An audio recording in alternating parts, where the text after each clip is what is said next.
Ya, buenas noches chicos. El día de hoy vamos a hablar la segunda parte de taquicardias o taquiarritmias en lo que respecta a complejos QRS anchos, ¿sí?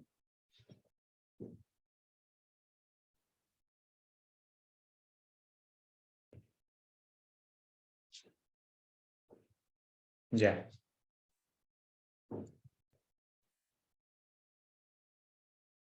listo. Entonces aquí tenemos un cuadro en donde podemos dividir las taquicardias de complejos QRS ancho en su gran mayoría, en un 80-85%, van a ser las taquicardias ventriculares. Mientras que el 10 o el 15% van a ser de las taquicardias supraventriculares, pero llamadas también taquicardias especiales.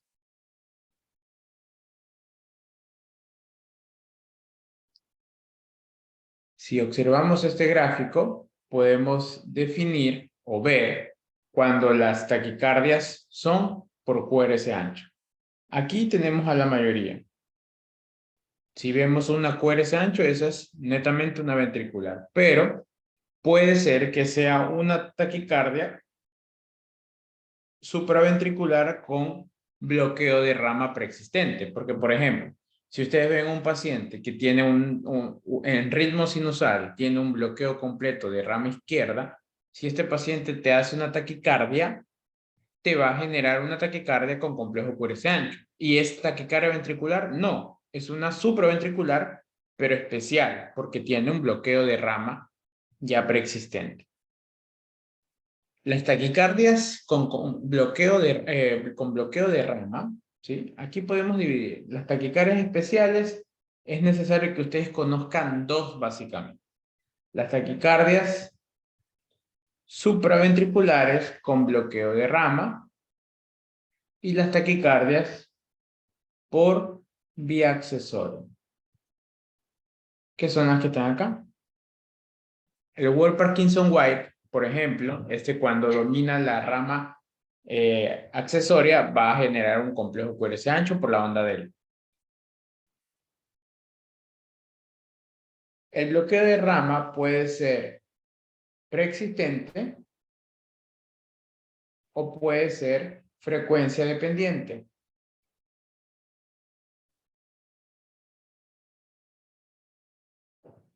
Es decir, el paciente tiene en reposo un bloqueo de rama ya preexistente. En cambio, el frecuencia dependiente es el que te hace el bloqueo de rama durante la taquicardia. Es decir, tiene una taquicardia sinusal, pero en reposo no tenía un bloqueo de rama, sino que durante la taquicardia, por lo alocado que es el ritmo, las ramas se comienzan a bobear. Entonces ahí te da un bloqueo de rama nuevo, que desaparece al momento de cesar la taquicardia. Eso se denomina frecuencia dependiente. Ustedes la van a conocer, la van a escuchar como taquicardia con conducción aberrante. Ya, la taquicardia con conducción aberrante es esta. La taquisupra con bloqueo de rama, ¿ya? Pero que es frecuencia dependiente, ¿ya? Esa es la llamada CABE.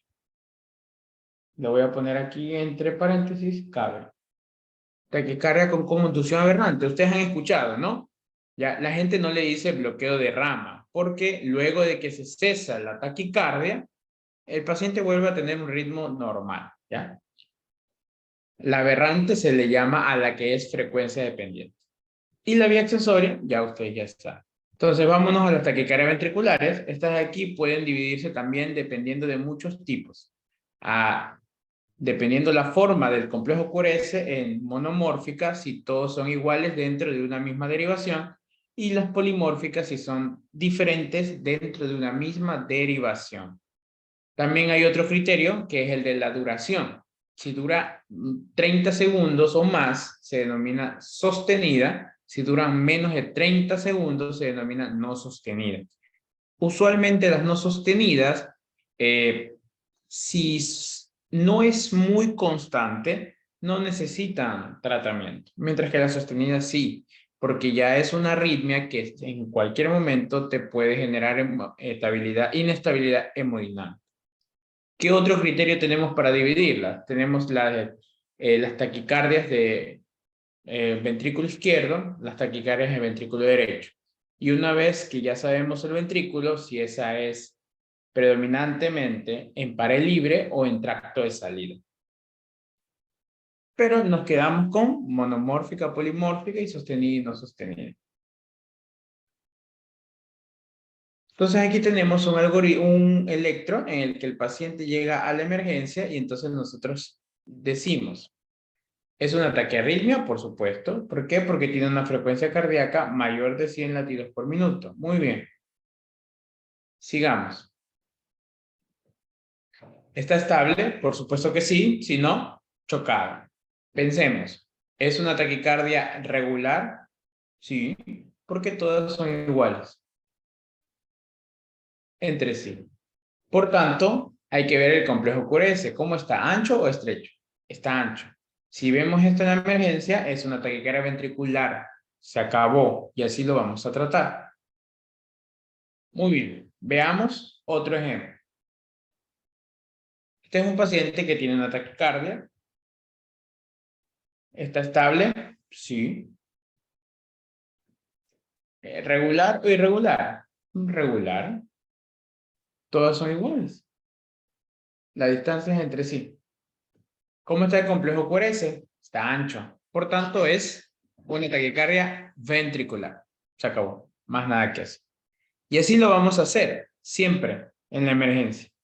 Veamos un último ejemplo de manera holística. Es una taquicardia, sí. ¿Está estable el paciente? Por supuesto. Pensemos, ¿es regular o irregular? Regular. ¿Complejo QRS ancho o estrecho? Ancho. Por tanto, es una taquicardia ventricular. Se acabó. Más nada. ¿Polimórfica o monomórfica? Monomórfica. Porque dentro de una misma derivación tiene una misma morfología. Yo no estoy hablando en diferentes derivaciones, porque por ejemplo, B1 no se comporta de la misma manera que AVL, ¿ya? Entonces van a ser diferentes y no por eso es polimórfica. Si tienen en una misma derivación la misma morfología, se denomina monomórfica. Entonces, esta de aquí es una TV monomórfica. ¿Sostenida o no sostenida? Si observamos el trazo largo, tenemos que ver 30 segundos y si los cumple es sostenida y si no, no. Esta probablemente sea una sostenida, porque las no sostenidas, ¿cómo se comportan? Se comportan por salvas de latidos. 5 o 10 latidos, complejo QRS, anchos, rápidos y luego cesan. Así se comporta la no sostenida. Ya, entonces, aquí se me descuadró un poquito la animación, pero cuando nosotros veamos un complejo ancho en taquicardia, sabemos que es taquicardia ventricular.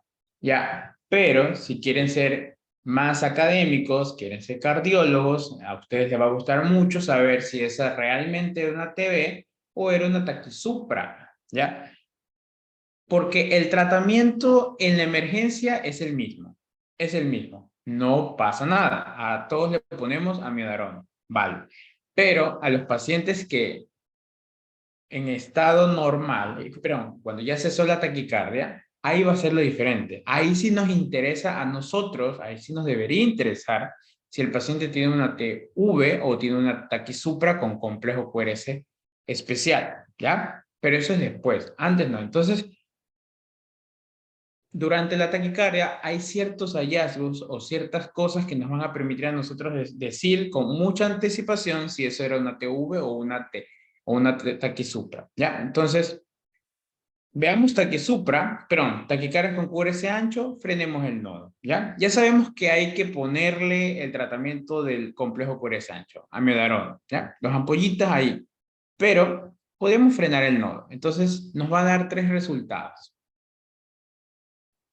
Primero, si no pasa nada, si no pasa absolutamente nada, se le pone adenosina, le haces la maniobra Valsalva, le haces la maniobra del masaje del seno carotidio, lo pones en agua y no pasó nada, el paciente sigue teniendo la taquicardia con complejo QRS ancho, pues bueno, es TB, porque es TB, se me cuadra todo. Esta no era la imagen, la de abajo. Es TB porque si yo bloqueo el nodo AV o lo freno, ¿qué pasa? Voy a bloquear todo lo que esté por arriba. Pero si mi paciente tiene una taquicardia que está generado en el ventrículo, ¿qué va a pasar? Yo freno arriba, pero acá va a seguir, va a seguir, va a seguir, va a seguir, va a seguir, va a seguir. Eso ocurre en un ataque ventricular. No pasa nada si tú bloqueas el nodo. ¿Qué otra cosa puede pasar? Si se enlentece. Si se enlentece, es muy seguro que es una taquisupra con complejo QRS ancho. ¿Por qué? Porque si fuera realmente taquiventricular, no debería pasar nada. Si se enlentece es porque es una taquisupra, es una fibrilación auricular con complejo QRS ancho, es una taquicardia sinusal con complejo QRS ancho, es un flutter con QRS ancho, es una taquicardia auricular con QRS ancho, ¿ya? Lo otro que puede pasar, es que se quite. Si se quita, es decir, le hace las cosas y se fue la taquicardia, ahí sí estamos algo en las mismas. ¿Por qué? Porque si se quita puede ser taquisupra dependiente del nodo o puede ser una taquicardia ventricular sensible a adenosina, ¿ya? Que hay en un porcentaje considerable de pacientes, hay las taquicardias sensibles, que son sobre todo las taquicardias ventriculares idiopáticas. Entonces, eso es el punto de vista farmacológico. Ahora, el electrocardiograma nos va a ayudar algunas veces, porque hay ciertos hallazgos que te permiten a ti pensar, esto de aquí es más taquisupra o esto es más taquiventricular. Entonces vamos a empezar con los criterios más definitorios. Los primeros son patognomónicos, los siguientes no, ¿ya? Solamente que nos hacen oler mucho más a taquisupra o taquiventricular. Entonces vamos a ver. El primer criterio es la disociación auriculoventricular. Si yo tengo un ataque ventricular, tengo un foco ectópico que está haciendo latir el ventrículo a su bola, arriba el nodo sinusal va a seguir a su bola. Entonces el paciente va a tener también una disociación AV. Va a tener su ritmo sinusal acá, latiendo a 60, 75, a la que quiera el nodo sinusal, pero acá está a 200, 150, 300 latidos por minuto. ¿Ya? El paciente va a tener, pero no sé cómo controlar, el paciente va a tener más rápido el ventrículo y la aurícula va a ser más lenta. Entonces, ¿se acuerdan que yo les dije que habían dos casos de disociación AV?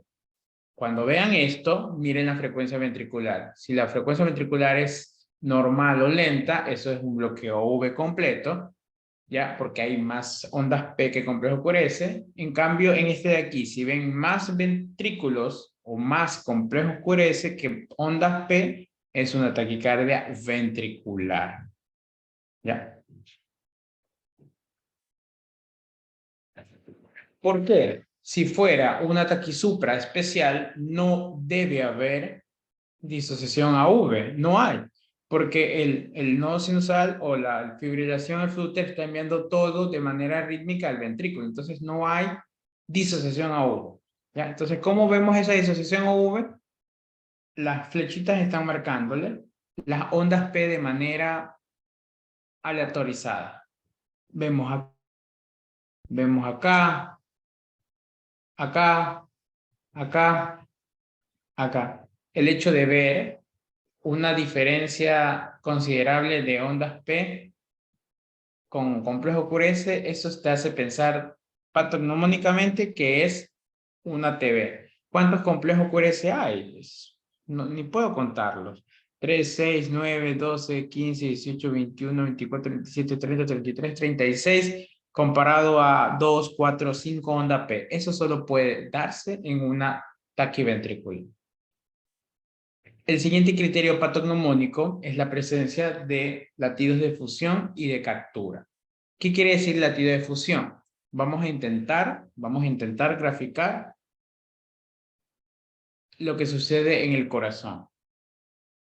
Yo tengo el nodo sinusal latiendo de manera rítmica, pero al tiempo tengo un foco ectópico latiendo de manera rítmica, pero mucho más rápido que el nodo sinusal. Muchísimo más rápido. Entonces, casi siempre el nodo sinusal envía el impulso, pero no pasa porque acá ya está despolarizado. Lo encuentra en periodo refractario absoluto. No puede pasar el impulso al ventrículo. No puede pasar. ¿Ya? Pero en algún momento de esos 300, de esos 250 latidos, en algún momento de ellos, el nodo sinusal va a encontrar en periodo refractario relativo. Entonces, cuando llega acá, perdón, cuando llegue aquí, este de aquí, el ventrículo está listo para ser despolarizado y el ventrículo se deja despolarizar por el nodo sinusal. Eso ocurre una de cada, qué sé yo, 600, 800, ¿ya? No es frecuente. Pero cuando sucede eso, ¿qué es lo que vamos a ver? Un latido sinusal.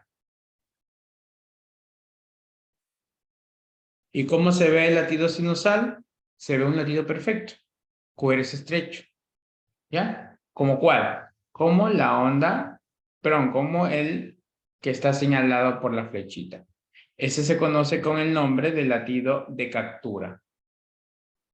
Después de tantos latidos, por fin el nodo sinusal pudo llegar al ventrículo. Antes no llegaba porque estaba en periodo refractario, que eso casi siempre sucede. Listo, eso es uno. El otro latido especial que también te dice que es patognomónico de taquicardia ventricular es la presencia de latidos de fusión. ¿Ya? Si bien es cierto, siempre que late el nodo sinusal, al llegar al nodo AV, no pasa porque está en periodo refractario absoluto. Pero en algún momento de esos 1000 latidos, el impulso que viene del nodo sinusal se choca con el impulso que viene del ventrículo. Y cuando se juntan los dos, se denomina latido de fusión. El latido de fusión, ustedes lo van a ver como un latido diferente al sinusal y diferente al de la taquicardia ventricular. No es ni el de la taquicardia, ni es el de sinusal. El latido intermedio entre los dos, como el de los asteriscos que vemos aquí. Si ustedes encuentran, bueno, este de aquí me parecería más de, no, es fusión también. Es fusión, ¿ya? No es perfecto como el sinusal. Tiene una pequeña ondita ahí. Ya, cuando ustedes vean esto, es taquicardia ventricular. No hay nada que hacer. Vamos acá. Ahora hay otros en donde chuzo. La combinación de varios de esos te pueden decir, ¿sabe qué? Es más taquicardia ventricular. A veces es muy difícil definir si realmente es taquisupra especial o taquiventricular, que hay que hacer un estudio electrofisiológico. Entonces, no se sientan mal. La primera, la duración del complejo QRS ancho. Yo sé que ya les dije que es complejo QRS ancho, pero se supone que una taquisupra no puede extenderse más allá de 0,14 milisegundos. Perdón, 0,14 segundos. Mientras que un complejo netamente ventricular puede llegar a tener más de 0,14. ¿Ya? ¿Esos son hallazgos no patognomónicos? Claro que no, porque, qué sé yo, el paciente es loco y justo su taque súper especial tiene un complejo QRS muy ancho. No, No es patognomónico, ya lo estoy diciendo. Pero si tú ves uno mucho más ancho, como que te vuelve, que es ventricular. Pero eso de aquí tienes que ver la sumatoria de otros más que ya te voy a mencionar. El eje del complejo QRS. Si yo pongo los electrodos acá en D2, D3 y AVF, si yo tengo un impulso sinusal proveniente de una taquicardia supraventricular y va a dirigirse al ventrículo, yo voy a tener positividad de los complejos QRS en D2, D3 y AVE. ¿Ya? Y si analizamos las derivaciones precordiales, se van a acercar a ellas. Pero si yo tengo un latido ventricular generalmente en el 99.9% hace eso. Se despolariza para arriba. Por tanto, yo voy a tener las derivaciones negativas. ¿Sí? Negativas.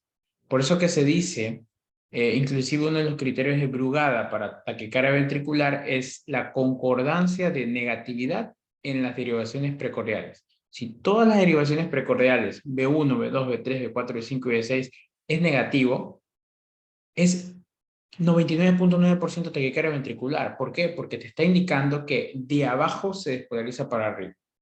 Y eso solo puede pasar en una taquiventricular, ¿ya? Pero no es patognomónico, ¿ya? Entonces ya van a aprender. No vamos a aprender algoritmos, ¿no? Solo vamos a aprender porque el algoritmo es muy mecanizado. Ya eso lo dejamos para los electrofísicos, los cardiólogos. Pero nosotros necesitamos cosas prácticas. Ver el eje.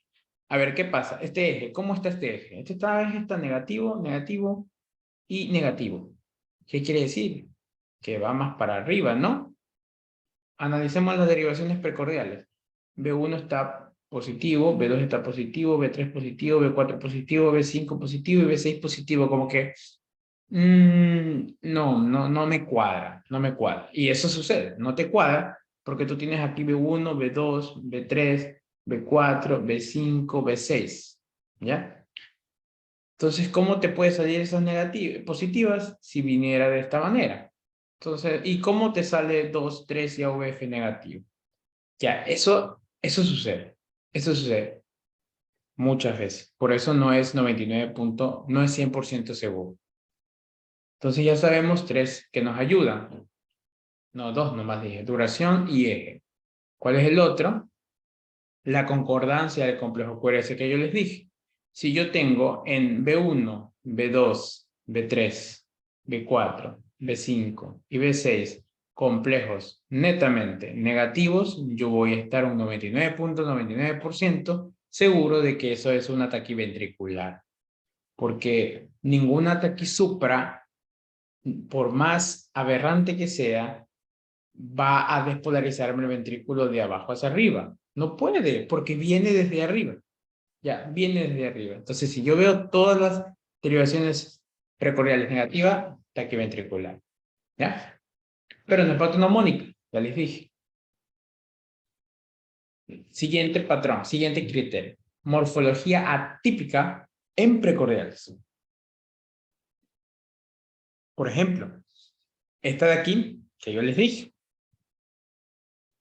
Este es un paciente que tiene un bloqueo de una taquisupra con bloqueo de rama o es una taquicardia ventricular. ¿Qué ustedes piensan?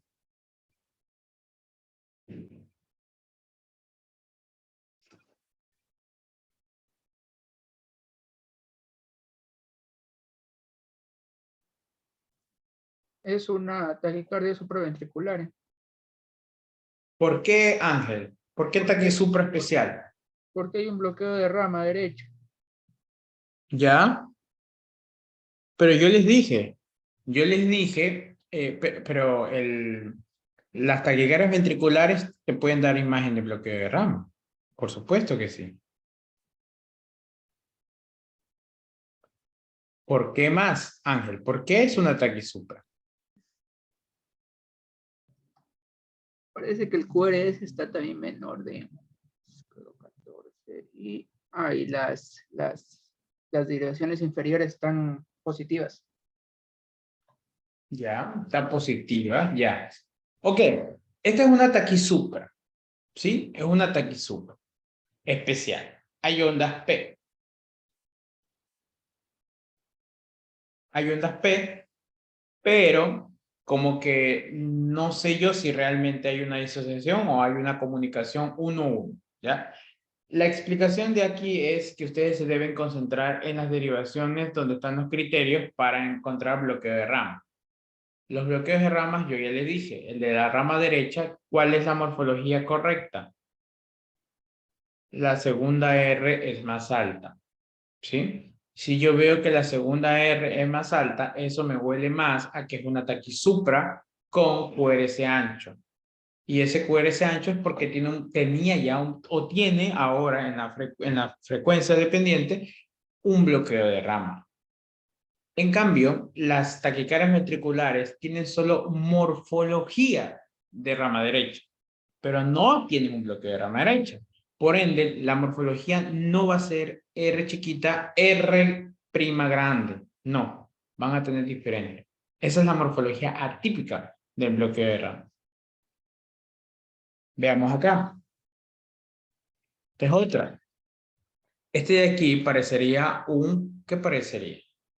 Parecería un bloqueo de rama izquierda, ¿ya? Pero no es un bloqueo de rama izquierda. Parece un bloqueo de rama izquierda. Pero el bloqueo de rama izquierda, en algunas de las derivaciones que mira la cara izquierda, como D1, AVL, V5, V6, va a mostrar una melladura. Va a mostrarla. Va a mostrar una melladura. Por más de que tenga los criterios casi igualitos. B1 y B2 negativos, profundo. Y B5 y B6 alteradas del complejo QRS. Pero en alguna de esas derivaciones muestra usualmente una melladura. Entonces, parece un bloqueo de rama, ¿ya? Parece un bloqueo de rama izquierda, pero el paciente tiene morfología nomás, morfología atípica, no es la del bloqueo de rama. ¿Y qué yo puedo decir con seguridad? Que esta es una TB. ¿Por qué es una TB? Porque aquí ya yo veo una disociación auriculoventricular. Si quizás ustedes no le logren ver, se me perdió. ¿Dónde la vi? ¿Dónde la vi? No, se me perdió. Encontré una P disociada. Entonces, de ley, esto es una taquiventricular.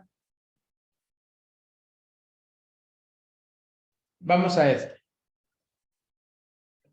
¿Qué dicen ustedes, chicos? ¿Este es un ataque supra especial o una taquicardia ventricular?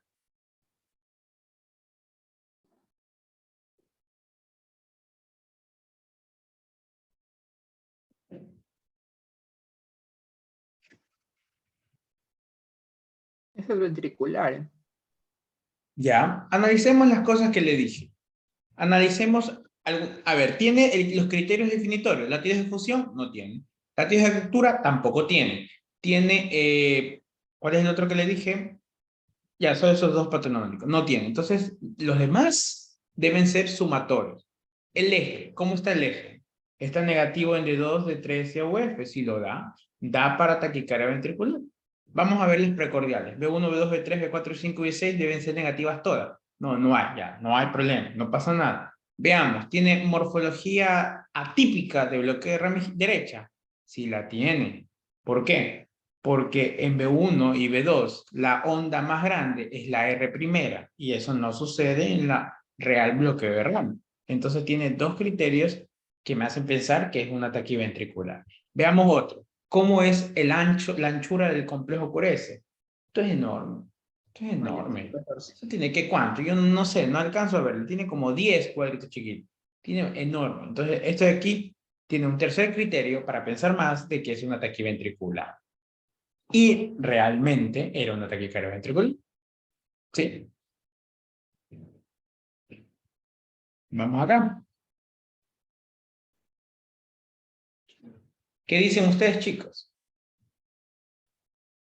¿Taquisupra especial o taquiventricular? Vamos.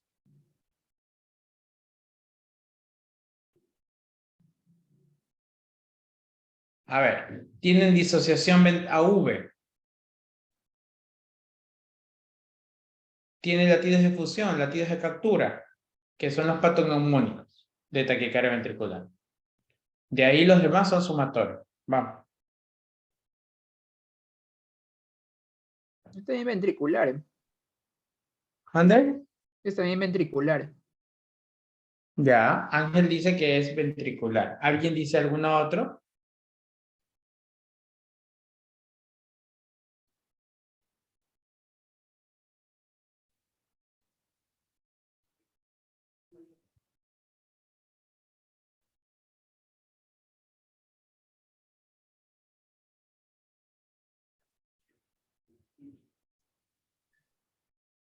Ya.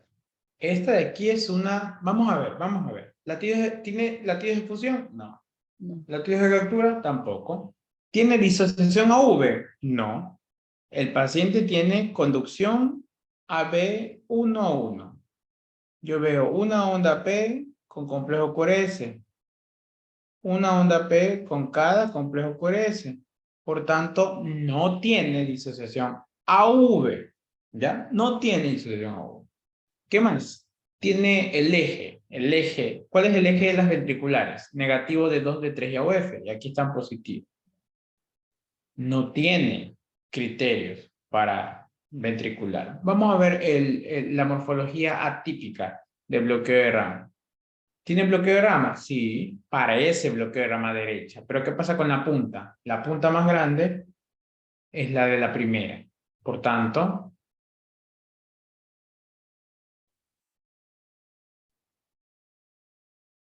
¿sí? ¿Alguien está de acuerdo conmigo? Y además tiene B1, B2, B3, B4, B5 y B6 positivo. Eso más pinta que viene de arriba. ¿Sí? Vamos. Tenemos un montón. Yo traje un montón. Vamos acá. Pensemos. ¿Taquisupra o taquiventricular?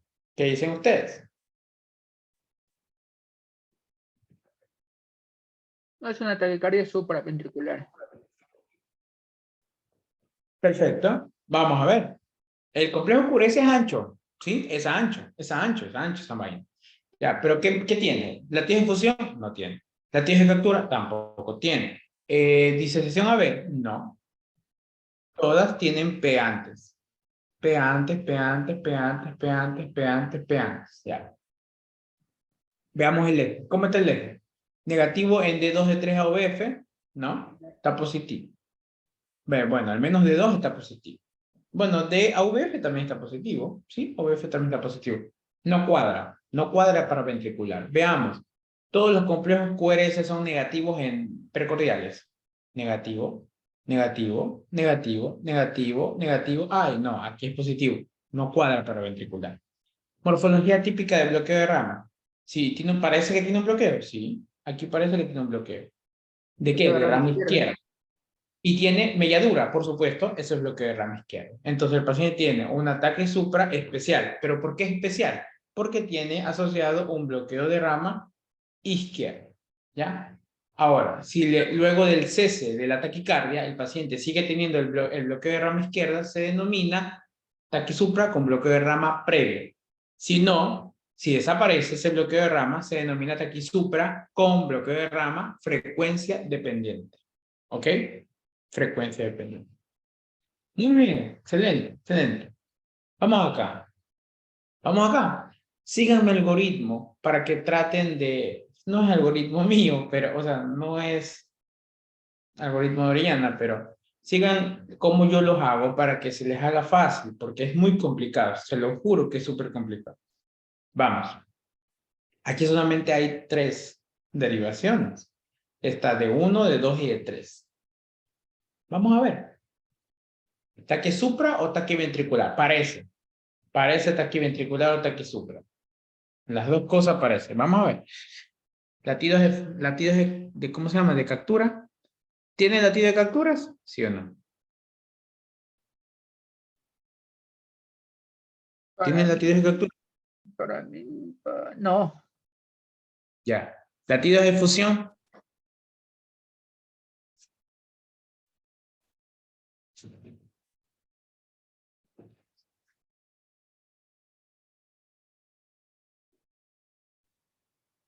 No y no. Perfecto. No hay latidos de captura ni latidos de fusión. Disociación a V. ¿Tiene disociación a V? Ahí los quiero ver. ¿Tiene disociación a V?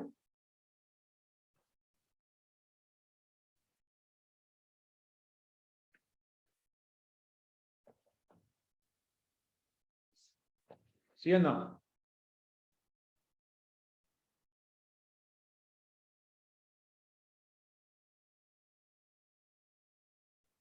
Veo en D1 una P junto al complejo QRS. Ya. Ok, ok, perfecto. Iliana se fue arriba. Yo no la había visto. Te lo juro que no la había visto.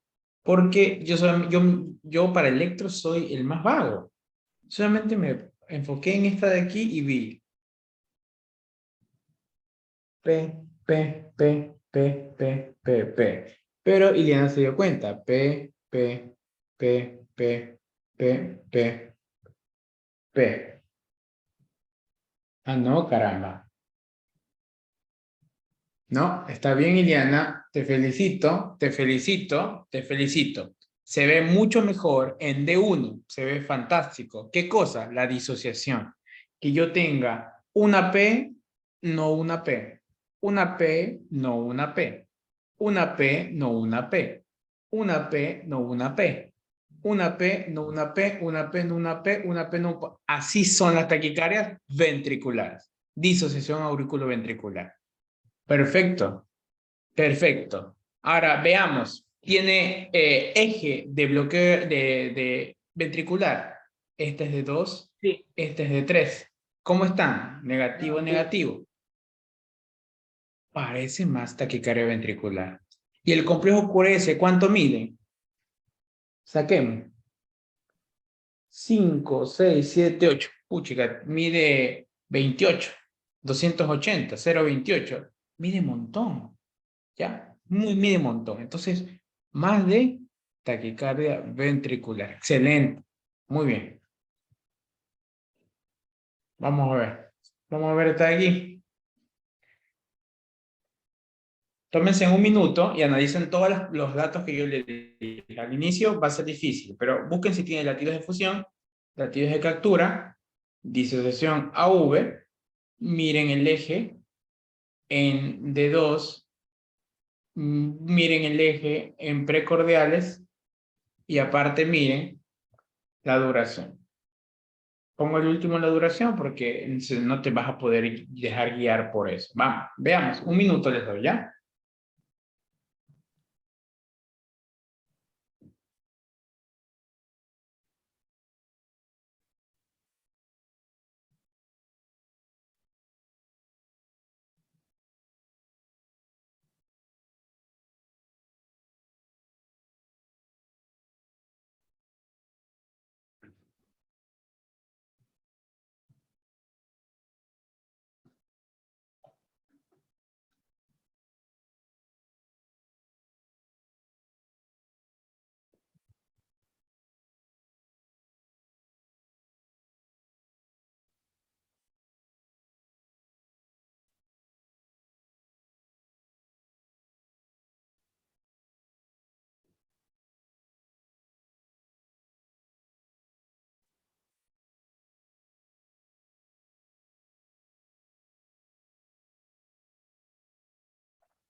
Ya, se acabó el minuto. A ver, muchachos, díganme, así, de uno y luego yo lo analizo. ¿Es un ataque supra o un ataque ventricular? ¿Qué dice? ¿Ataque supra o ataque ventricular?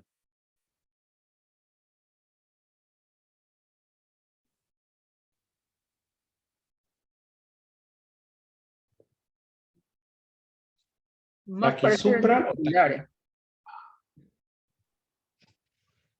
¿Qué cosa? Disculpa, te Ventricular. interrumpí. Taquiventricular, ok. Perfecto. O sea, Ángel e Iliana dijeron taquiventricular. Veamos. La difusión hay. ¿Qué dicen ustedes? ¿Hay latidos de fusión y latidos de captura?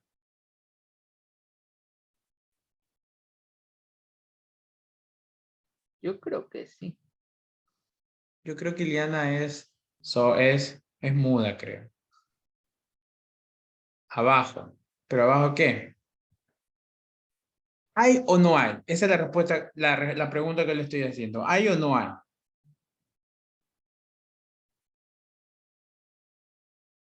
En dedos largos, correcto.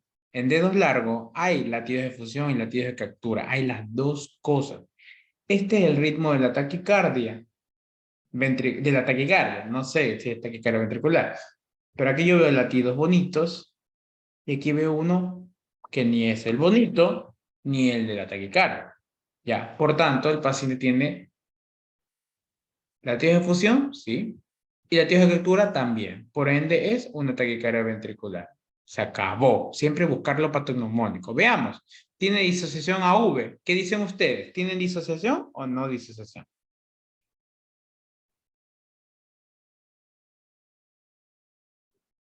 Es lo más difícil de ver al inicio, cuando recién se empieza. Les voy a ayudar yo. Sí la veo. Sí veo disociación AV. Déjame ver si la... ¿Dónde ves, Ileana, la disociación AV? ¿En qué derivación? Porque no la puedes ver en todas las derivaciones. Por eso es muy difícil. Antes yo me confundí. Ya, tú la viste mucho mejor. ¿En dónde la ven, chicos? Yo la veo en D2. ¿Qué en D2? En B2 veo. Aquí hay P, ¿sí? Y quizás por aquí hay P, pero ahí ya no hay P. Ya no hay P. Quizás también por acá, pero acá ya no hay. Por tanto, eso es disociación AV. ¿Ya? Arriba, en D1. En D1. Quizás aquí veo P, pero ya por acá no hay P.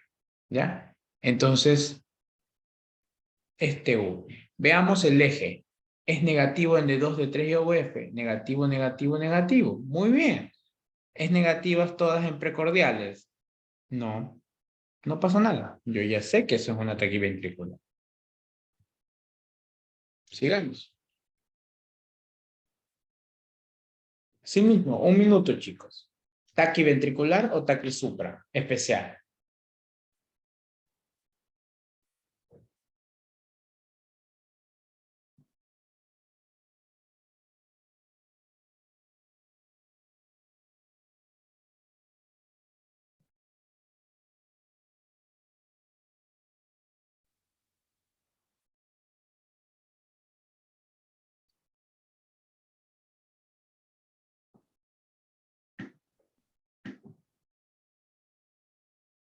A ver, chicos. Pensemos, pensemos.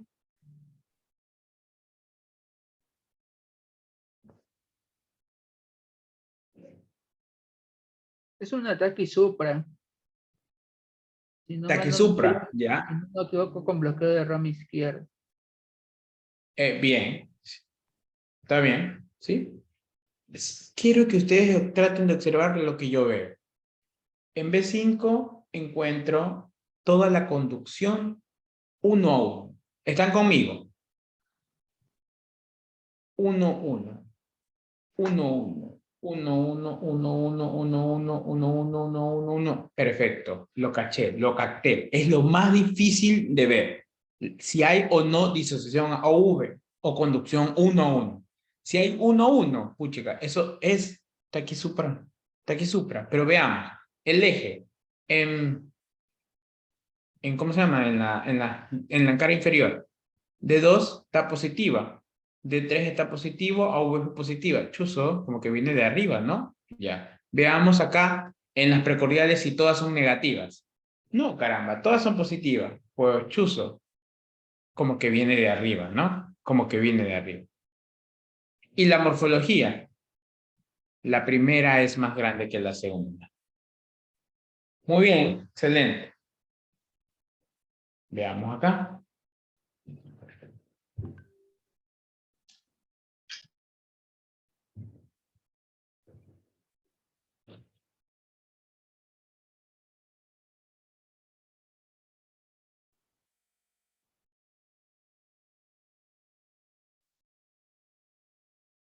Vamos, no me fallen.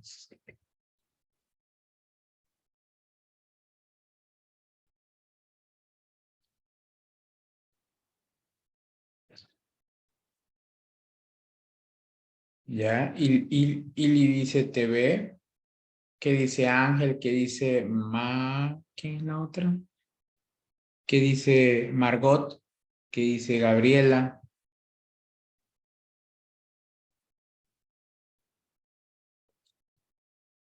¿Qué dice? Esto está difícil. Está difícil. Está difícil. ¿O está fácil? También creo que es una TV. Veamos.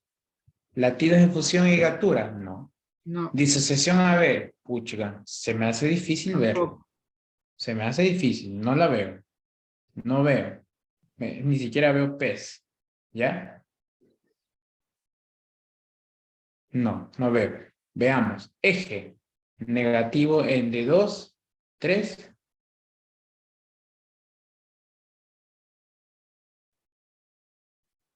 Me fui. Chicos, creo que me fui. ¿Otra vez se dañó? No, no, está bien. Ah, ya. Ya, ok. Ya volviste. Ya, mira. En D2, la respuesta es taquiventricular. ¿Pero por qué es taquiventricular? D2 negativo, D3 negativo y OF negativo. Como que se aleja, ¿no? Veamos las derivaciones precordiales. B1 negativo, B2 negativo, B3 negativo, B4 negativo, B5 negativo, B6 negativo. Puchica, como que realmente se aleja. Eso es taquiventricular en el 99.99%. ¿Ok? No, no basta más. No busquen más. Concordancia en precordiales, todas negativas, y además el eje inferior, eso es TB, ¿ya? ¿Por qué no es patognomónico? Porque uno de esos millones de pacientes tenía taquisupra.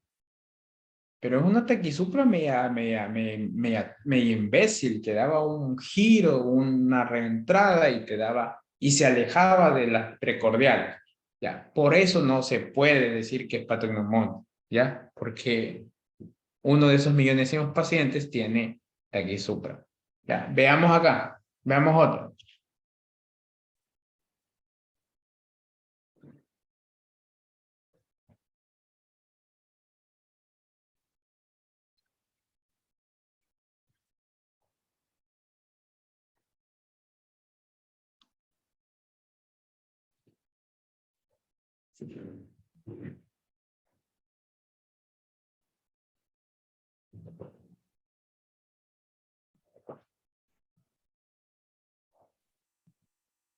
Igual una ventricular. Una ventricular, ¿ya? Iliana también hizo taquiventricular. Vamos a ver, vamos a ver. ¿Hay latidos de fusión, latidos de captura? ¿Sí o no? Ahí lo quiero ver, porque es difícil. Es difícil. Cada vez está más difícil. Porque ya, dicen que sí. Ya, y no hay problema. No hay problema Entre porque 1 todavía y no lo hemos visto. B3. ¿En qué? B1 y B3 parece. Ya, o sea, ustedes están aquí. ¿Cierto, no? Eso parece. Pero si vemos en el trazo largo, que es en donde más se ven, aquí podemos ver el latido de la arritmia, ¿ya? Este es un latido medio raro por ahí, ¿ya? Y luego el latido de la arritmia, el latido de la arritmia, el latido de la arritmia, un latido medio raro y el latido de la arritmia, ya. Perfecto, muy bien. Ahora, hay algo que deben ustedes conocer. Es muy difícil diferenciar un latido de fusión, sobre todo el de fusión, el latido de fusión, versus una extrasístole, ¿ya? Porque la extrasístole también es fea. Pero ahora, ¿cómo sabemos que eso de ahí en realidad no era un latido de fusión, sino que era una extrasístole? Eso les voy a enseñar ya mismo, pero les adelanto. La extrasístole es un latido adelantado, ¿ya? Por tanto, no cae en el sitio donde le tocaba. Aquí cada cuánto están. Están cada 1, 2, 3, 1, 2, 3, 1, 2. Perfecto. Ya, se adelantó. ¿Puede ser un latido de fusión? Por supuesto que sí. pero como que no, porque si fuera de fusión debería caer en el siguiente cuadrado. ¿Y qué más tiene un extrasístole? Tiene una pausa compensadora, ¿ya? En esa pausa compensadora le trata de devolver el cuadrado que se le robó adelante, ¿ya? Entonces eso en realidad era un extrasístole, ¿ya? Pero perfecto, si dijeron que era un latido de fusión, no hay problema, no hay problema. Busquemos. ¿Latidos de captura hay? No, no hay. ¿Disociación AV? No. Se me hace difícil ver esas P's. Quizás arriba sí veo. Esta es una P, una P, una P, una P, una P. Sí las logro ver. Pero hay muchas más P muchas más P que complejo QRS. ¿Sí? Porque aquí hay 2P por un complejo QRS. 2P complejo QRS. Ya. 2P complejo QRS. Busquemos. ¿Qué más? El eje. En D2 está negativo, D3 está negativo, AVF negativo. Sigamos buscando las otras precordiales. Negativo, negativo, negativo, negativo, negativo, positivo. Ok, positivo. Muy bien. ¿Tiene morfología de bloqueo de rama izquierda o bloqueo de rama derecha? Sí, tiene morfología de bloqueo de rama izquierda. Tiene las ondas, ¿cómo se llaman? Los complejos QRS negativos en B1 y B2 y tiene al menos melladura en derivaciones de cara izquierda. Entonces, aquí hay una melladura en B6. Por tanto, esta de aquí es una taquisupra con bloqueo de rama izquierda. ¿Por qué? ¿Por qué no es una taquiventricular? Arriba hay 2 P's por un complejo QRS. Y el criterio para taquicardia ventricular es más QRS que ondas P. ¿Ya? Entonces, ya por ahí como que me olía como que no iba para taquicardia ventricular. ¿Ya? Es extremadamente difícil desde el inicio. ¿Ya? Pero van cachando más. Vamos. Ya. Acabamos la parte de intervención de ustedes. Ahora voy a seguir yo. ¿Ya? Esta de aquí es el claro ejemplo de una taquicardia ventricular no sostenida. Así se comportan y así ustedes la van a ver. Salvas de complejos QRS rápidos y anchos. El paciente tiene ritmo sinusal.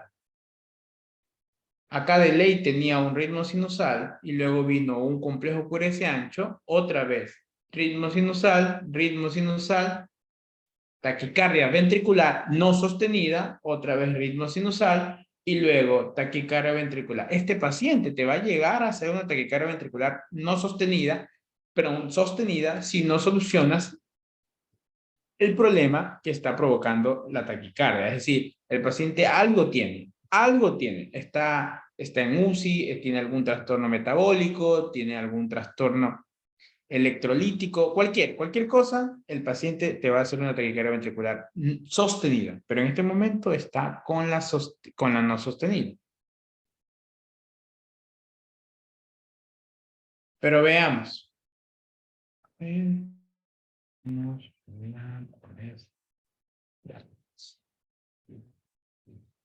Veamos esta de aquí. Esta de aquí es porque es una taquicardia ventricular, pero de tipo poli. ¿Por qué? Porque yo veo complejos QRS anchos.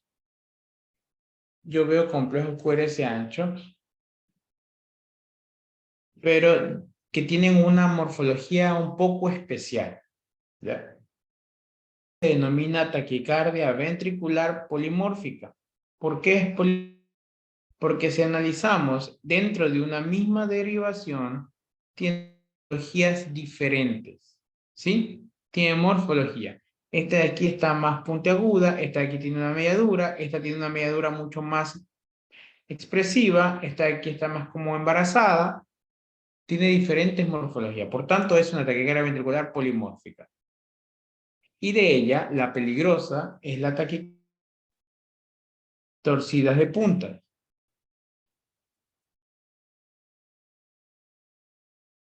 ¿Y cómo la reconocemos? Porque esta de aquí cambia el eje del complejo QRS y el paciente pareciera que tuviera un tornillo virando.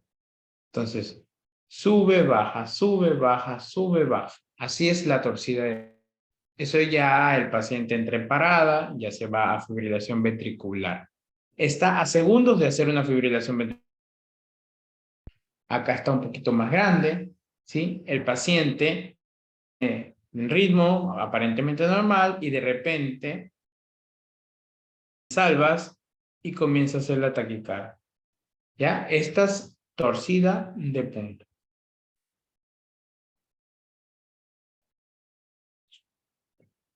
Veamos acá. Este electro puede tener dos diagnósticos.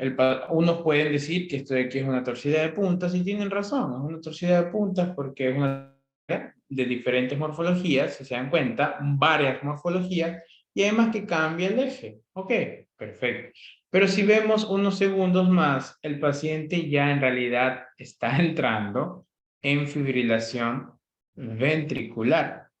¿Qué quiere decir fibrilación ventricular? Que yo veo solamente vibración, no veo absolutamente nada más. No veo complejo QRS. La auricular, ¿se acuerdan que tenía vibraciones? Pero yo sí tenía complejo QRS. Acá yo solamente veo vibraciones de arriba, vibraciones de abajo, absolutamente nada más.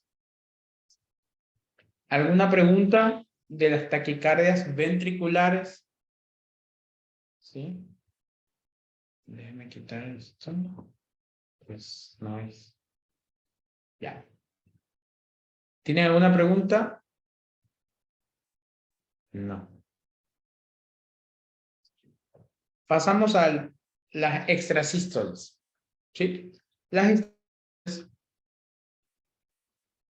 está mal decir que son sístoles. Es decir, porque anteriormente se pensaba que las extrasístoles era que el corazón, si tenía que latir 60, latía 61 veces.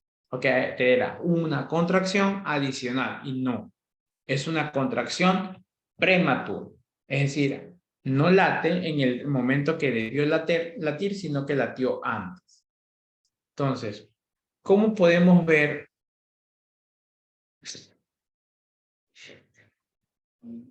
No, no son 100 diapositivas. Con 100 diapositivas acabamos el curso. Ya. Hoy ya vamos a ver un poco, ¿no? Este de aquí es un que tiene muchas extrasístoles. Entonces, ¿cómo vemos? ¿Cómo diagnosticamos? Simplemente al ojo. Esto es al ojo. Inspección. Y simple inspección como en semiología. Si nosotros vemos que un latido viene y se hace, ya, que no le tocaba latir en ese momento, eso es una extrasístole. Por ejemplo, miren, aquí tenemos ¿cuántos cuadrados? 4 y un poquito más. Y el siguiente debió, sí, el paciente debe estar en ritmo, el siguiente debió haber salido en 4 y un poquito más, pero ese de ahí no salió en 4 y más, salió en 2 y algo más. Entonces, este de aquí es un latido adelantado, que ese es el término de una extrasístole. Toda extrasístole tiene dos periodos. Tiene un periodo anterior a la sístole, que se denomina periodo de acoplamiento, y uno que se denomina periodo de compensación o pausa compensadora. Ya aquí están las extrasístoles, un periodo de acoplamiento y una pausa compensadora. En la compensadora, el latido le trata de devolverle lo que se le robó. Los cuadritos adelantados se los devuelve y por eso hace una pausa. Ya.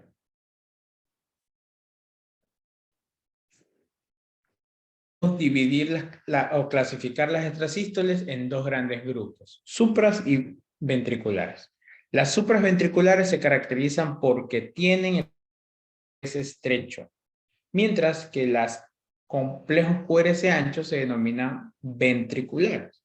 Entonces, si ustedes se dan cuenta, esta de aquí era una ventricular porque tenía complejo QRS ancho. ¿Ya? Además de que las ventriculares no tienen onda P. No tienen. Supras tienen onda P, por supuesto. Tienen onda P, pero también podrían no tener onda P, dependiendo de dónde sale. Si el impulso extrasistólico sale de la parte media, no va a tener P, ¿ya? Pero el criterio de complejo QRS. Si yo tengo un QRS ancho, es extrasístole ventricular y acompañado de la onda P ausente, ¿no? Y supraventricular si tiene el complejo QRS estrecho. Por ejemplo, este de aquí tiene una extrasístole. ¿Por qué tiene una extrasístole? Porque se ha del... Este de aquí es igualito a esto, pero de repente aquí es... Esta es una extrasístole. ¿Tiene onda P? Sí tiene. Ya. ¿Dónde está la onda P? Aquí. Ya. Yo la veo. Ustedes quizás no la vieron, pero no pasa nada. Es supraventricular. El complejo QRS estrecho. Luego de la pausa, luego de la pausa compensadora. Y listo, eso es todo. Está aquí súper. Vamos acá. Lo mismo sucede. Yo tengo latido normal, latido normal, latido normal y de repente un latido que se adelantó. Tiene P, tiene una P negativa, que es del supraventricular. ¿Qué más tiene? QRS estrecho, es supraventricular. Luego de eso que aparece, la pausa compensadora.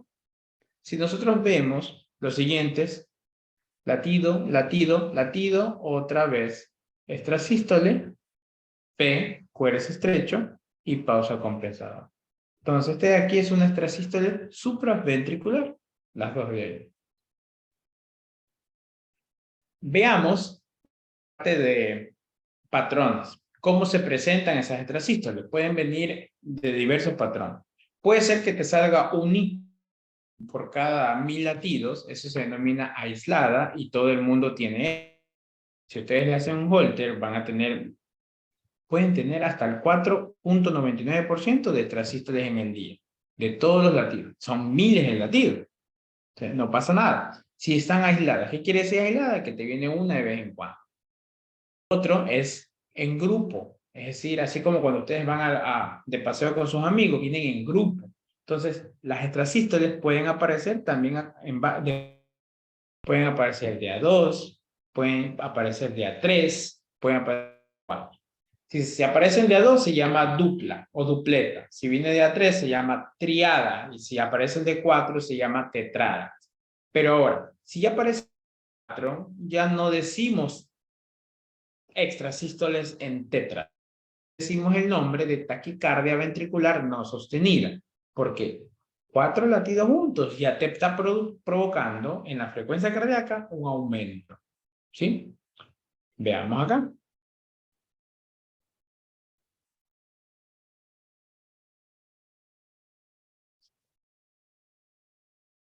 Veamos aquí. Aquí yo puedo decir, si se dan cuenta, ¿cuántos cuadrados? 4. Acá, eso de ahí es una extrasístole. Pero viene sola, ¿no? Viene de A1, viene de A2, viene de A3, viene de A4, viene de A5, viene de A6. Esto es una hexada. Pero no vamos a estar diciendo una hexada. Esto ya se llama taquicardia ventricular no sostenida. Términos. Términos.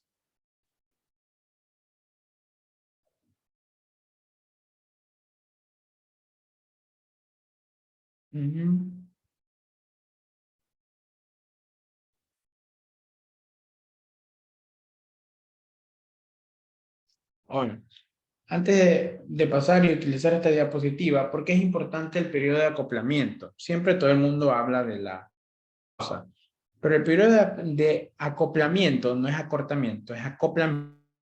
Es importante porque es más peligroso una extrasístole si aparece muy cerca de la onda T. Porque si aparece cerca de la T, esa extrasístole cayó en el periodo vulnerable del ventrículo. Cayó en el periodo vulnerable.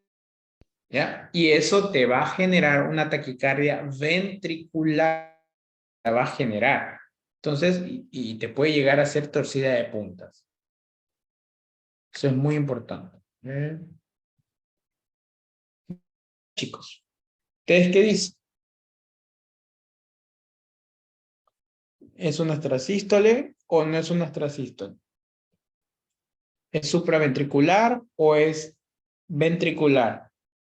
¿Qué patrón tiene? ¿Aislada? ¿Viene de a grupo?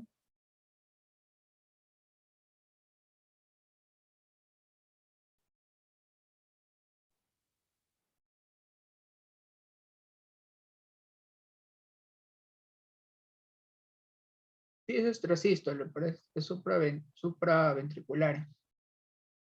Supraventricular, ok.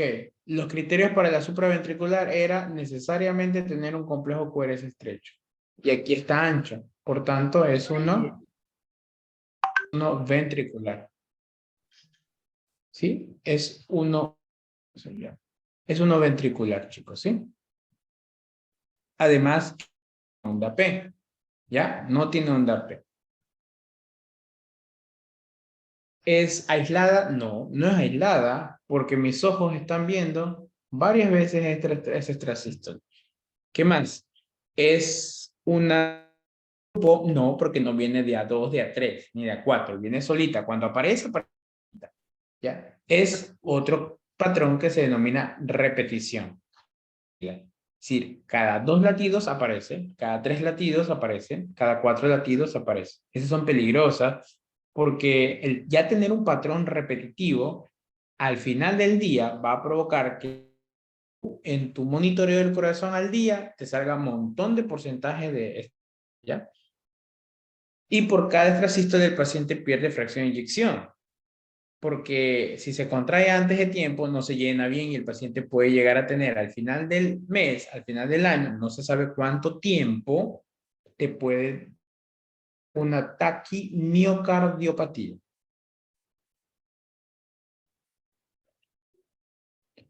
Diopatía. ¿Sí? ¿Ya? No se sabe cuánto. No se sabe si es un mes, es una semana, un año, no se sabe, pero el paciente termina siendo una insuficiencia cardíaca por extrasístoles.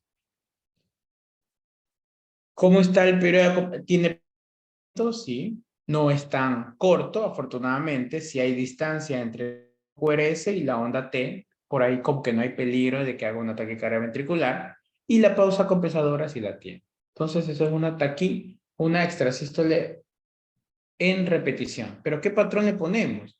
Cuando son repeticiones, se le suele poner el nombre de geminismo asociado con el número de latidos en donde caiga la extrasístole. ¿Ya? Por ejemplo, aquí tenemos un latido, en el segundo aparece la extrasístole, un latido, en el segundo aparece la extrasístole, un latido en el segundo, entonces aparece en el 2. Por tanto, es un bigeminismo ventricular. Si cayera en el tercero, se diría trigeminismo ventricular. Aprende que este es el patrón más común en todo el mundo. El paciente viene en bigeminismo. Vamos ahora acá. Esta es otra, similar. ¿Por qué? Porque es el patrón más común del mundo. Es una extrasístole, por supuesto. Mira, se adelanta. Y luego, ¿qué te hace? Una pausa compensadora. Por tanto, es una extrasístole.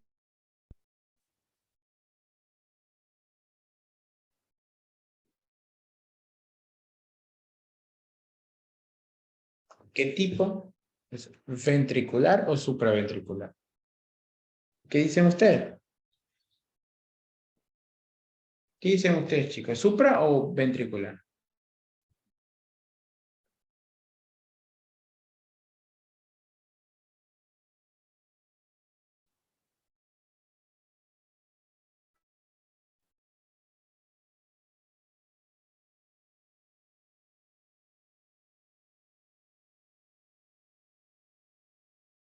Ahorita enviar un electro muy bonito. Se los voy a mandar a ustedes. Un amigo que está de guardia me lo pasó para que le diga. Tiene. Se los paso porque está muy bonito.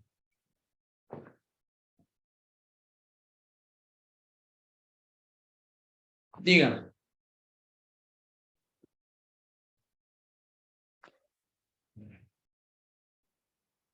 Extrasístole supraventricular bigeminismo. Supraventricular. Supra. Segura Iliana. Supra. Supra. Velas P. Ah, no, sí está grande, pero no más de 0,12. ¿Cómo que no más de 0,12? Te la voy a contar. Tiene, miremos. Tiene más de 0,12. Mira acá arriba. No sé de dónde a dónde estás contando el complejo QRS. Mira acá. Mira acá. ¿Ya? Este es extrasístole supraventricular. No, es una ventricular en bigeminismo. Perfecto. Es la más común. ¿Ya? 0,2 justito dice. No, tiene más. Veamos acá. Eso aquí, ya. Ahora, hay un término de una extrasístole que yo solamente he visto 2 veces en mi vida. Una en un paciente de un amigo y una en mi paciente. Que se llama interpoladas. Las extrasístoles interpoladas no tienen pausa compensatoria y no tienen periodo de acoplamiento. Son extrasístoles, no sé cómo explicarles, pero no alteran el ciclo, ¿sí? No alteran, caen justo en el medio, ¿sí?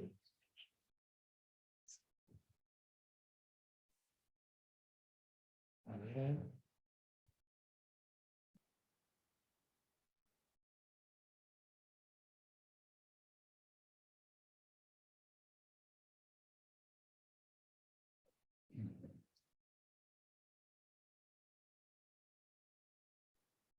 Ya. ¿Qué pasó? Ya.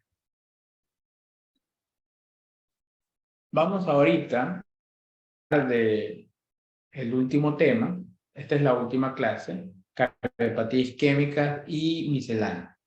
Entonces, yo le recomiendo los minutos que avancemos, que estamos bien, estamos muy bien. Esperemos avanzar más de o más de media hora para que la clase de lo que quede sea más práctica, ¿ya? Porque en el curso anterior, cardiopatía isquémica y misceláneas, en una sola clase no alcancé a darle todo, no alcancé a darles todo. Entonces, la idea es que ahorita lo que avancemos va a iniciar para la clase de lunes, ¿ya? No vamos a tener mañana clases, porque por lo que yo practico piano, entonces el lunes tenemos la última clase. Y el Ministerio de Salud Pública siempre dice de la última clase. Entonces el examen va a ser entre el sábado y el domingo de la siguiente semana, ¿ya? El taller lo vamos a hablar el día lunes, ¿sí? El día lunes, el taller práctico. Darlo cuando el MCP me autorice, ¿ya? Entonces, química y misceláneas. ¿Por qué es importante el tema de cardiopatía isquémica? Kevin, una pregunta. La primera causa. Sí, sí, Bueno, sí. antes de entrarse de ahí, el electro que pasaste, es un Movix 2. No, es Perdón, pongamos pausa, ¿ya? Pongamos una pausa. No, o sea, vamos a mostrarlo. Ay, pero no tengo. Pueden compartirlo ustedes para que lo analicemos ahorita, ¿sí? Porque estamos muy bien de tiempo. Quiero dejar de compartir esto. A ver si abro WhatsApp para que lo veamos. Y hagan mi algoritmo. El algoritmo que les enseñé yo y verán que les va a servir. Préndete rápido. 100%. Voló esto. Ya. Chus, es que se va a ver. Se va a ver quién me lo envió. No, vamos.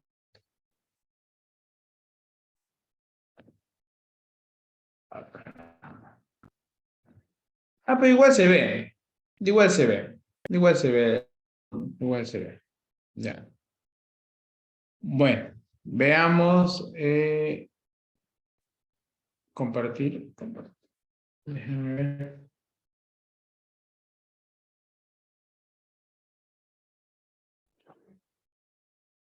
lo voy a poner aquí, en esto de aquí, para que lo podamos analizar. Sí, lo podamos analizar todos. Lo voy a copiar. No puedo copiar en recorte. En recorte. Si alguien tiene una manera más fácil, me lo hubiera dicho. Pero ya lo recorté. Ya lo voy a presentar. ¿Listo? No, eso no, ese es el recorte. No, lo que quiero mostrar, dejar de compartir en la diapositiva.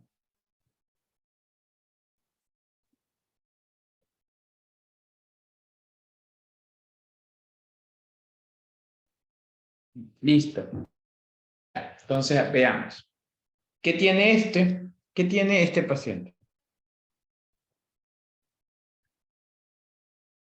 ¿Qué tiene? Tiene muchas más P que complejo QRS. Miren, tienen una, tiene 3, tiene 4, tiene 5, tiene 6, tiene 7 P. ¿Cuántos complejos tiene? Tiene 1, tiene 3, tiene 4. Perfecto. Cuando tiene más P's que complejos QRS, ¿qué dos cosas nomás pueden ser? Los escucho, chicos. Un numerado o un de tercer grado. Perfecto, perfecto. Numerado o Un bloqueo completo, tercer grado. perfecto. Que yo les dije que de eso.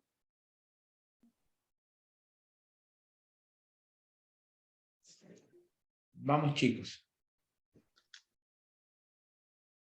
Revisen sus apuntes. La distancia del PR. Gracias, Illich. ¿Cómo está? Este PR está enorme, ¿eh? Alargando poco a poco. Comparando acá. ¿Ya?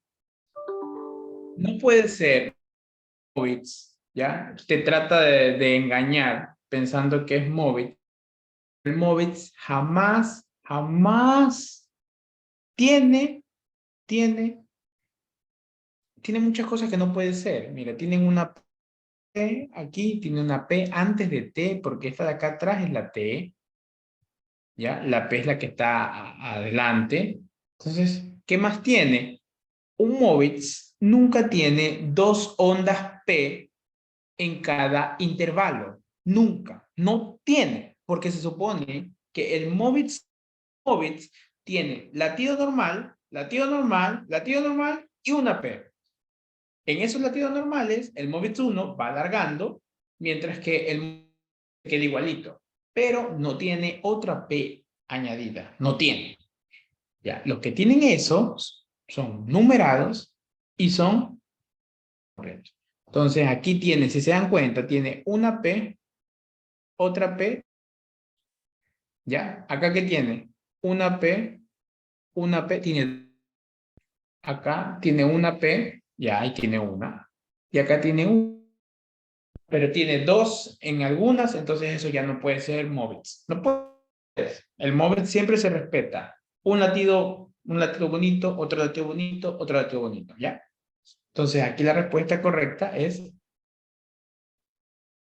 grado, ¿ya? Tercer grado. ¿Por qué puse B? Tercer grado. Listo, muchachos. Ahora sí, continuemos.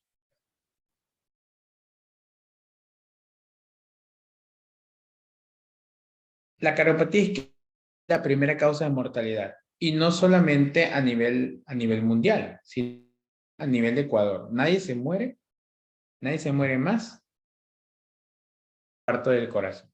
Es la causa más dañina. Entonces, ¿en qué consiste? Debemos saber el axioma o la fisiopatología.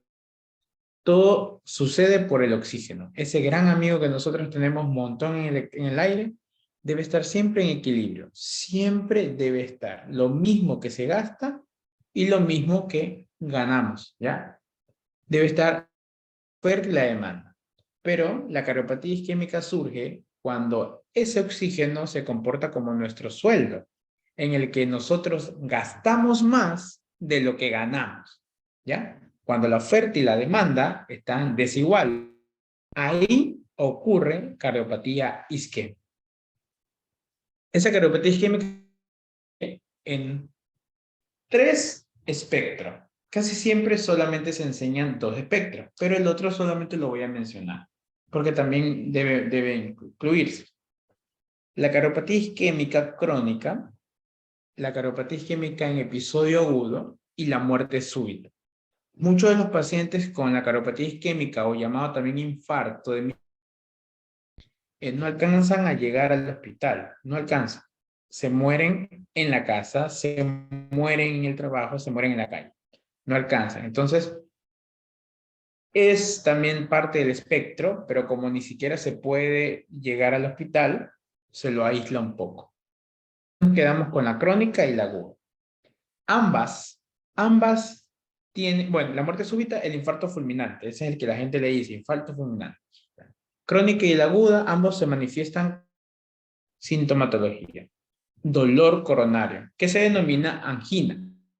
Esa angina puede ser en la enfermedad crónica, angina estable, mientras que en la enfermedad aguda se denomina angina inestable. El episodio agudo te puede dar, dependiendo la electrocardiograma, te puede ser con elevación de segmento CT o elevación de segmento CT. Eso lo vamos a ver más adelante, que es fundamental.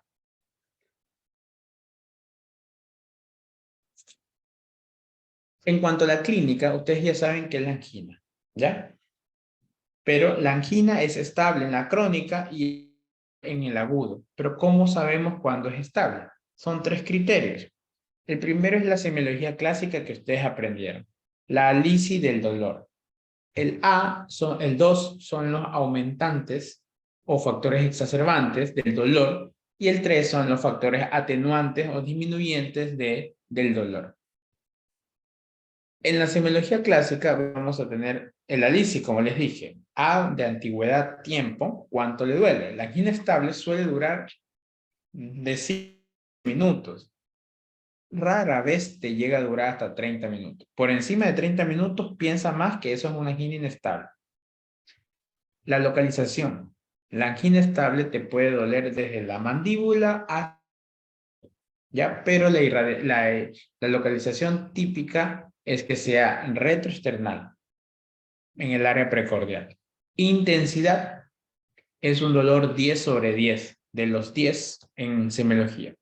La característica es un dolor opresivo y la irradiación típica es hacia el izquierdo, parte interna, la nuca, la mandíbula, pero también se puede ir al brazo derecho, puede irse al abdomen, sobre todo al epigastrio, ¿sí? Especialmente en los pacientes con infarto agudo de miocardio en cara inferior. Este es el signo universal del infarto, el signo de Levin, que se aprieta la mano a nivel del pecho. Listo. Entrando a la parte electrocardiográfica, vamos a ver que este lo vamos a estudiar en isquemia, lesión y necrosis. ¿Qué quiere decir isquemia? Al paciente solamente le falta el oxígeno, nada más. No hay sangre, no llegó un poquito.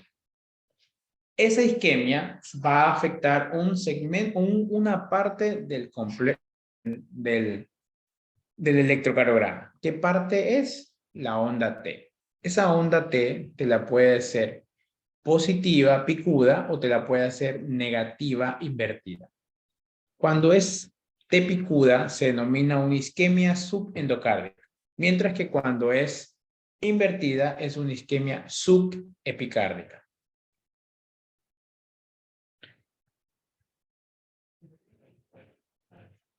Esta es una isquemia subcárdica y este de aquí es una isquemia epicárdica. Perdón, subepicárdica es esta, subepi, y este es subendo. ¿Ya? Porque el corazón, que es un músculo, va a dividirse en 2 partes. El miocardio se va a dividir. Lo que está por encima del endocardio se llama subendocardio y lo que está debajo del epicardio se va a llamar subepicardio.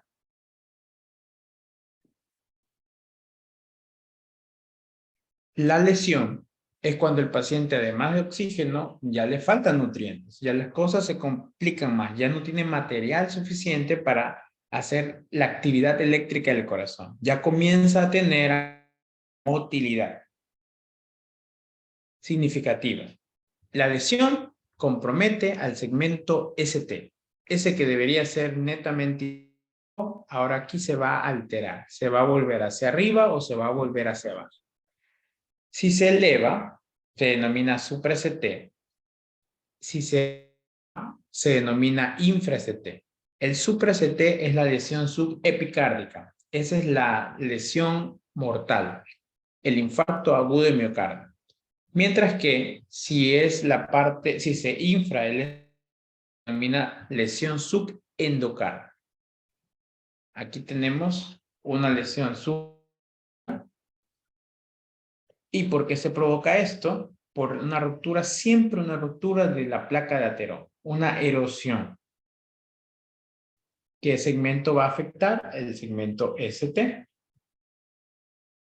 ¿Y cómo lo va a afectar? Lo va a afectar. Sobre todo vamos a hablar en este momento de la lesión subendocárdica, que es cuando el ST se invierte. ¿Ya? Hay tres tipos de descenso del ST. Hay un ST, los tres que ustedes, los tres son infra-ST. ¿Por qué son infra-ST? Porque el punto J, que es este, que es el punto de unión o intersección entre la S del QRS y el segmento o línea recta, este está para abajo. En los tres, el punto J está para abajo. Con relación al PR y al TP, ¿ya? Entonces, ¿cuáles son patológicos?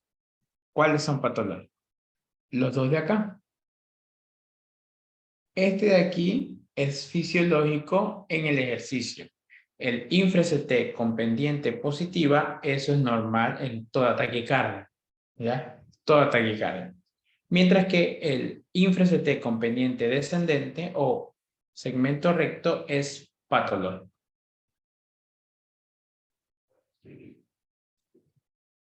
Tenemos ahora la lesión, pero el problema es la lesión subepicárdica. ¿Qué es lo que sucede? Ah, ya, algo que quería decir. Kevin, una pregunta. Tal vez no hay una medida como para decir, por ejemplo, tanto está disminuido el infra-ST para que sea patológico. Una medida, claro. Sí, sí, ya voy a mencionarles eso, sí. No, a ver, no entiendo la pregunta. Creí que la O sea, por entendía. ejemplo, digamos, menos de dos, me invento, menos de 2 cuadritos es patológico. O sea, por abajo del punto J, menos de 2 cuadritos. Déjame ver. Che. A ver, así, tú dices que menos de 2 cuadritos. O Ya, sea, me no. invento 2 Para cuadritos. Me invento 2 cuadritos. dos, No sé si hay ya, ya, una medida, ya. Eso no hay para el infra-ST. Eso hay para el supra-ST. para el supra. Infra-ST existe lo que te estoy enseñando. Un descenso ST no es patológico. Un descenso de ST con pendiente negativa, patológica. Pero un descenso ST con pendiente positiva es normal. ¿Por qué? Porque tú puedes tener, qué sé yo, un cuadrito chiquito o un cuadrito y medio en pendiente recta. Y tú puedes tener 3, 4 cuadritos descendidos, pero en pendiente ascendente, y es normal, ¿ya? Es absolutamente normal. Infra no hay cuadritos, ya te entendí. No hay medida. En el supra sí hay medida. Hay medidas dependiendo de las derivaciones y dependiendo del sexo y dependiendo de la edad del paciente. Si el paciente es varón, si el paciente es mujer, si el paciente tiene 40 años, si es masculino o si es femenino. Sí, ya dije eso, ¿no? Ah, no, si lo ves precordiales o si lo ves en derivaciones estándares. Ahí hay medida, en el supra. Pero en el infra no. En el infra es lo que te estoy enseñando. Pendiente. O es recto. Listo. Ahora acá. En otro que sí se ve en donde sí hay descenso, o sea, medidas en descenso, son cuando tú tienes bloqueo, ¿sí? Cuando tienes un paciente con síndrome coronario agudo y tiene bloqueos de ramas, utiliza ciertos criterios. En esos criterios en donde necesitas tener mayor cantidad de puntos para poder asociar a un paciente que tiene síndrome coronario agudo, porque el bloqueo de ramas, si se dieron cuenta, yo les dije que se acompaña de descenso con pendiente negativa. ¿Ya? Entonces, eso te podría hacer pensar a ti de que cuando tienes un síndrome coronario agudo, no se va a ver mayor cambio. ¿Ya? Sí se ve cambios, pero son medibles. Eso lo vamos a ver en la siguiente clase, ¿ok? Vamos acá. Este es el paciente para ST, ¿ya? El paciente con supra-ST. Este es, no se ve, supra-ST y tiene supra-ST, ¿sí? El punto J está elevado. ¿Por qué se da el supra-ST? Porque el paciente tiene totalmente cerrada la arteria. Tiene una oclusión total del 100%. Oclusión total o del 100%. Mientras que la anterior, la que vimos, la subepicárdica, subendocárdica, no ha obstruido toda la arteria. Hay un pequeño flujo. Por eso no es tanta la emergencia. En cambio, en el sub es la emergencia miocardio.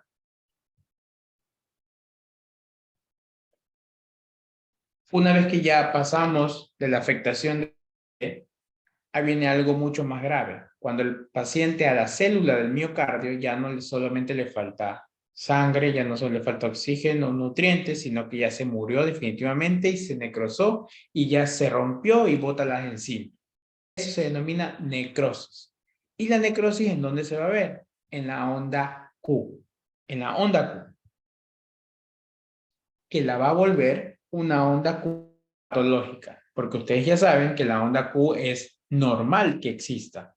Pero para que sea onda Q patológica debe ser mayor de 1/3 de lo que mide la R en amplitud y en horizontalización mayor de un cuadrito chiquito. Es decir, una onda Q es patológica cuando mide 1/3 que mide la R. Es decir, si yo tengo una R así, esto es patológico, porque la R me mide 4 y ya la Q me mide 2. Y 2 de 4 es la mitad, no es 1/3. Entonces, saca para ver si la onda Q es patológica o no. En amplitud, la onda Q no puede medir más de un cuadrito. Es decir, un cuadrito no puede medir. Y mayor, peor. Tiene que medir menos. No debe topar el cuadrito pequeño.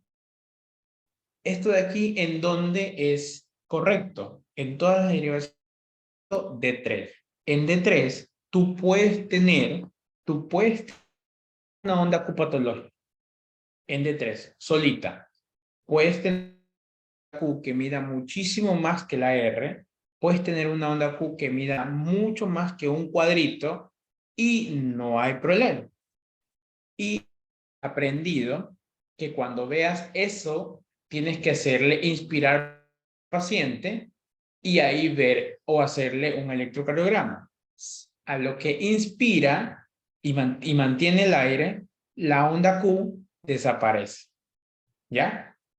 Les estoy enseñando un artefacto que aparece con el hecho de simplemente ponerle al paciente en horizontalización, los pulmones aplastan al corazón y eso hace que aparezca una, ¿ya? Patológica. Realmente no, pero por signos sí. Mide más de 1/3 de R y mide más de 0.04. Esa es la onda QE. Ustedes siempre van a ver en D3. Si quieren librarse de eso, hagan respirar al paciente y ahí lo van a encontrar. Va a cambiar. ¿Qué sucede? El paciente se necrosó. Ya ahí ya no se puede salvar más nada. Otra.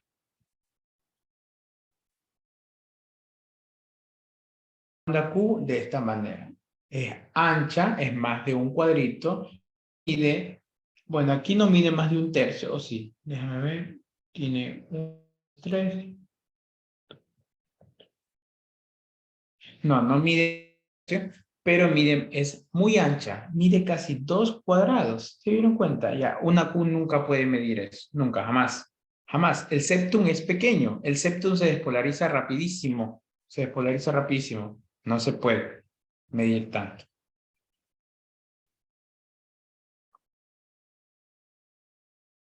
Ahora, ¿por qué la lesión subepicárdica es mortal y es una lesión transmural?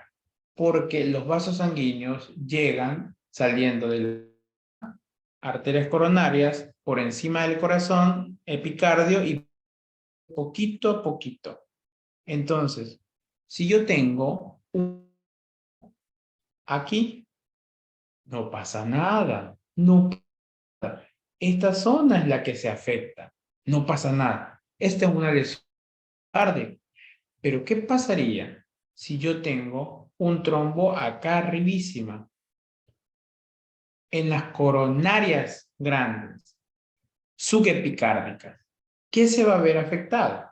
No solo se va a ver afectado esa parte, sino que se va a ver afectado todo el miocardio, porque de arriba ya está tapado. Entonces, por eso la lesión subepicárdica es mortal, porque todo el músculo deja de latir.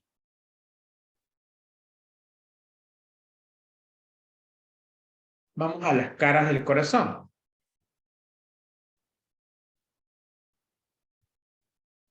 Los hallazgos que les he dicho, los hallazgos de la onda T, del complejo QR, perdón, del ST y de la Q, no lo pueden tratar de manera aislada. Siempre debe ir acompañado de otra cara de otra derivación afectada. No lo pueden considerar. Esas cosas están en D1, ya es patológico. ¿No? Debe ir asociado a su cara afectada. La derivación de 1 y OVL representan la cara lateral alta del D2, D3 y AUF representan la cara inferior del corazón. B1 y B2, la cara septal, B4 la cara anterior, B5 y B6 la cara lateral alta. Baja, pero cara lateral baja. Así se colocan los electrodos, ya eso ya lo vimos en la primera clase. Ahora, ¿qué es ético? Cuando un paciente tenga afectación de la cara inferior, siempre es recomendable hacer las derivaciones de la cara posterior. ¿Que cuáles son esas? B7, B8 y B9. ¿Cómo se hace esas derivaciones? Simplemente, ¿se acuerdan que B6 terminaba en el quinto línea axilar media? Pues bueno, el B7 es la misma línea, pero el mismo quinto espacio intercostal, pero la línea axilar posterior. B8 es una línea interescápulo y B9 una línea para external, para vertebral, perdón. Mismo quinto, pero línea axilar posterior, interescapular y para vertebral. Eso es ético, porque la cara inferior está irrigada por la misma arteria que la cara posterior. ¿Ya? Entonces, la coronaria descendente, la descendente, entonces, se puede ver afecto. ¿Ya? ¿Qué otra cosa? Siempre hacer también las derivaciones de la cara derecha, del ventrículo derecho, que son las derivaciones B3R y B4R. ¿Por qué? Porque el lado derecho está irrigado por la coronaria derecha también. Entonces, si yo tengo afectada la coronaria derecha, puede ser que tenga comprometido la cara inferior, la cara posterior, que sucede en un 50% de los pacientes. Y por algo justifica que sea ético hacerlo cuando tengamos D2, D3 y AVF afectada. ¿Cómo es B3R y B4R? Simplemente en los mismos sitios que hacíamos en el lado izquierdo, pero ahora lo hacemos en el lado derecho. Eso está Ahí se ve, si hay super CT al menos de 1 milímetro, está comprometido el ventrículo derecho. Y ahí es peligroso. ¿Por qué? Déjame ver si. Ahí lo vamos a ver. ¿Ya? El ventrículo derecho te complica el tratamiento. Te complica en sobremanera. Si yo tengo un paciente con infarto de ventrículo derecho, además de que yo sé que tengo que abrirle la arteria, debo siempre cuidar el volumen. Siempre debo cuidar la precarga. Que mi paciente no entre en shock y que no se me muera, ¿ya? Eso es lo que me está salvando la vida. Entonces, si yo a ese ventrículo quito volumen, va a claudicar el ventrículo derecho y claudica el paciente. Entonces, no se le puede dar diuréticos, vasodilatadores, venosos, no, porque me van a disminuir la precarga, me disminuyen el volumen y muere el paciente. Entonces, porque hay algunos pacientes que inclusive vienen encharcados. Entonces, es complicado porque tengo que yo mantener el volumen. ¿Cómo lo hago? Metiéndole líquido, metiéndole fluidos intravenosos. Bueno, chicos, nos vamos a quedar ahí, ¿ya? Lo demás lo vemos en la siguiente clase, que va a ser el día lunes, ¿ya? ¿Tienen alguna pregunta? Si no, nos quedamos allí. ¿No? Listo, entonces. Muchachos, que tengan muy buen fin de semana. Estudien, el examen es difícil.